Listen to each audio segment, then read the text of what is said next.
अजून एक प्रश्न होता की कोणताही धार्मिक विधी असो, कोणताही अध्यात्माची गोष्ट असो, तिथे गणेशाच्या पूजेचा पहिला मान हा गणपतीचा, गणरायाचा असतो.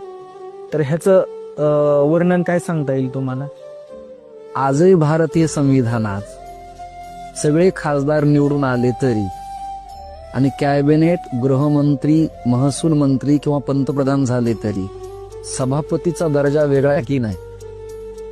गणपतीबद्दल वेदात वचन असे, नमो गणेभ्यो गणपतीभ्यश्च ओ नमो, नमो व्रातेभ्यो व्रातपतीभ्यश्च ओ नमो, नमः सभाभ्य सभापतीभ्यश्च ओ नमो.